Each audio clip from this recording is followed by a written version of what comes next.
Ito nga pala yung ginagamit kong pana. Simple lang siya mga master. Ayan. Panggabi. Ayan po yung kanyang dulo. At yung gamit kong flashlight mga master. Ayan po. Testingin natin mga master. Ito nasa tabing dagat tayo ha. Ayan yung kanyang low mga master. Tapos yung kanyang medium. Ayan po. Napakalakas na yung kanyang medium mga master. Medium pa lang yan. Tapos yung kanyang high. Mas malakas mga master. Yan o, lakas. Tapos ito mas malupit mga master, yung turbo nya. Talagang kala mo'y araw. Meron naman tayo ni Abax mga master na diving flashlight. Napakaliwanag nito mga master. Sulit na sulit. Sulit pati yung pera mo dito pag nabili mo to. Unbox muna natin mga master para makita nyo. Yan o. Nakahon pa lang mga master. Yan. Quality na. Ito ay gawa ni Workos. Yan. Kadalasan sa mga namamana ay ito yung gamit mga master na flashlight. Yan. Buksan natin. Mga master. Yan.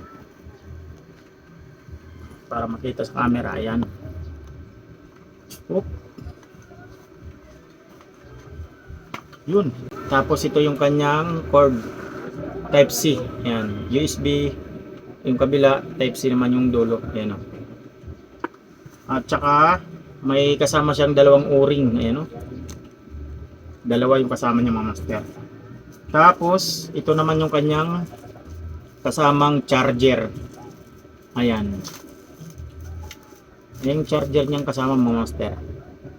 Ang ganda, napaka-solid. Ayan o. At pagkatapos mga master, ito na mismo yung flashlight. Ang bigat mga master oh. Bigat. Sulit talaga mga master oh. Sulit na sulit. Ang ganda. Andito yata sa loob yung battery. Yun. Andito sa loob yung battery mga master.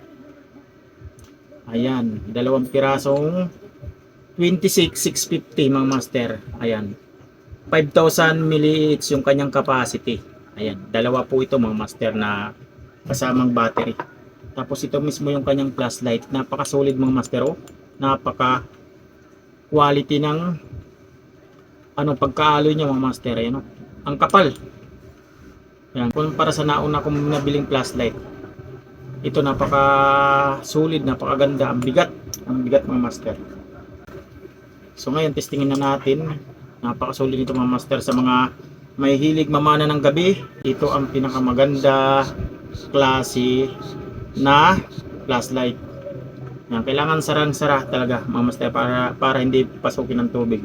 Ito yung kanyang extra na o-ring mga master pagka halimbawa nasira na yung o-ring ito. Yan o. Oh, ganda. Lakas mga master oh. Kalakas. Ang kanyang pinakaano. Yan dito yan ilalagay mga master yan. Yun oh. Ayan. Lakas. Nangay. Tapos titistingin naman natin to mga master sa gabi para makita nyo kung gaano kalakas to. Tara, testingin natin mga master. So mga master, ito nga pala yung ginagamit kong pana. Simple lang siya mga master. Ayan. Panggabi. Ayan po yung kanyang dulo. So ito po, testingin natin mga master. Ito, nasa tabing dagat tayo ha. Ayan yung kanyang low mga master. Tapos yung kanyang medium. Ayan po. Napakalakas na yung kanyang medium mga master. Medium pa lang yan. Tapos yung kanyang high. Mas malakas mga master. Yan o, lakas. Tapos ito mas malupit mga master, yung turbo nya. Talagang kala mo'y araw. Ayan o.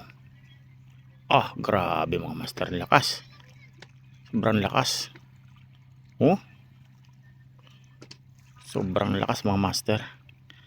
Nasa comment section lang yung link nito mga master, sa taas ng comment section or sa baba ng video na to. Pakicheck na lang para ma-diary kayo sa store nila. Solid na solid mga master. Ang kapal ng alloy niya mga master, napaka solid.